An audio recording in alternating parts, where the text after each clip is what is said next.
रूपरेला diagnostic को किसी भी प्रकार से परमिशन दिया ही नहीं गया। उसके बावजूद भी रूपरेला सीधे विभाग के जिम्मेदार अधिकारी को और पूरे प्रशासन को आंख दिखाते हुए अब भी खड़ा हुआ सवाल उठा रहे हैं कि विभाग के संरक्षण में तो नहीं रूपरेला डायग्नोस्टिक का जो सेंटर है वो चल रहा है। ये तमाम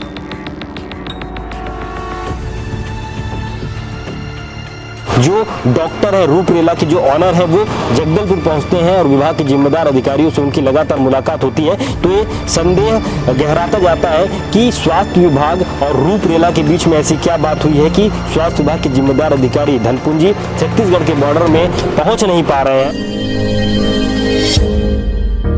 13 सितंबर को हमने रूपरेला के संदर्भ में खबर चलाई थी कि किस तरीके से रूपरेला डायग्नोस्टिक के नाम से छत्तीसगढ़ के बॉर्डर में ग्राम पंचायत धनपुंजी में किस तरीके से डायग्नोस्टिक सेंटर का संचालन किया जा रहा है। उसके बाद फिर से हमने 24 सितंबर को अपडेट की खबर चलाई थी कि एक हफ्ता बीत जाता है और स्वास्थ्य विभाग के जिम्मेदार अधिकारी उस रूपरेला के डायग्नोस्टिक सेंटर में पहुँचते ही नहीं है। ये तमाम चीज़ें लगभग आज 5 अक्टूबर की तारीख है और एक महीना इस खबर को होने को है, बावजूद इसके भी स्वास्थ्य विभाग की तरफ से इस पर कछुआ गति से चाल चलते हुए दिखाई दे रहा है। अब आज वर्तमान की स्थिति में रूपरेला डायग्नोस्टिक जब खबर चलती है तो हफ्ता 10 दिन उनके द्वारा अपने डायग्नोस्टिक सेंटर को बंद किया जाता है और उसके बाद आज एक महीना होने को है, फिर से जब विभाग उस जगह पर नहीं पहुंचती है तो रूपरेला डायग्नोस्टिक फिर से उसी स्थिति में खुला हुआ पाया जाता है। वर्तमान स्थिति की बात करें तो रूपरेला डायग्नोस्टिक आज भी चल रहा है, जबकि उसके पास किसी भी प्रकार का परमिशन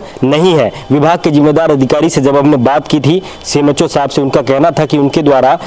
तमाम दस्तावेज यहां पर जमा किए गए हैं, लेकिन इस कार्यालय से उनको अभी तक परमिशन नहीं दिया गया है। अब सवाल ये उठ रहा है कि सीएमएचओ साहब एक तरफ कह रहे हैं कि रूपरेला डायग्नोस्टिक को किसी भी प्रकार से परमिशन दिया ही नहीं गया, उसके बावजूद भी रूपरेला सीधे विभाग के जिम्मेदार अधिकारी को और पूरे प्रशासन को आंख दिखाते हुए अब भी खड़ा हुआ है। उसके बाद भी स्वास्थ्य विभाग के जिम्मेदार और ईमानदार अधिकारी अब तक रूपरेला में दबिश देने पहुंचे ही नहीं है। इतना ही नहीं, हद तो तब हो गई जब रूपरेला डायग्नोस्टिक में काम करने वाले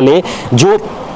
बच्चे ही कहेंगे, क्योंकि आपने हमारे खबर में पहले भी देखा होगा कि जो तय मापदंड होते हैं, जो योग्यता होती है, उस योग्यता पर खरे नहीं उतरने वाले बच्चे, कॉलेज के पढ़ाई करने वाले बच्चे वहां पर डायग्नोस्टिक सेंटर में काम करते हुए नजर आ रहे हैं। लेकिन ये सारी चीजें विभाग को दिखाई ही नहीं दे रहा है। ऐसा लग रहा है कि क्या मानो विभाग, हम एक सवाल उठा रहे हैं कि विभाग के संरक्षण में तो नहीं रूपरेला डायग्नोस्टिक का जो सेंटर है वो चल रहा है। ये तमाम बड़े सवाल है कि एक हफ्ते से समय का ज्यादा बीत जाता है और जिम्मेदार विभाग के जिम्मेदार अधिकारी उस रूपरेला डायग्नोस्टिक के ऊपर अभी तक कार्रवाई करते हुए नहीं दिखाई देते हैं। सेकेंड एपिसोड में हमने ये भी बताया था कि जो विभाग के जिम्मेदार अधिकारी हैं, जो डॉक्टर है रूपरेला के जो ऑनर है वो जगदलपुर पहुंचते हैं और विभाग के जिम्मेदार अधिकारियों से उनकी लगातार मुलाकात होती है, तो ये संदेह गहराता जाता है कि स्वास्थ्य विभाग और रूपरेला के बीच में ऐसी क्या बात हुई है कि स्वास्थ्य विभाग के जिम्मेदार अधिकारी धनपुंजी छत्तीसगढ़ के बॉर्डर में पहुंच नहीं पा रहे हैं। और तो और छोड़िए, पहुंचना तो दूर, वो अब तक रूपरेला डायग्नोस्टिक पर कार्रवाई करते हुए भी दिखाई नहीं दे रहे। ये तमाम बड़े सवाल गहराते जा रहे हैं कि एक महीना बीत जाता है, स्वास्थ्य विभाग के अधिकारी को बताया जाता है कि यहाँ जो डॉक्टर है रूपरेला के ऑनर है उनकी विभाग के ही एक जिम्मेदार अधिकारी से मुलाकात हो रही है, उसके बावजूद भी विभाग आंख बंद करते हुए बैठा हुआ है और रूपरेला डायग्नोस्टिक आज भी बिना दस्तावेज के, बिना किसी परमिशन के आंख दिखाते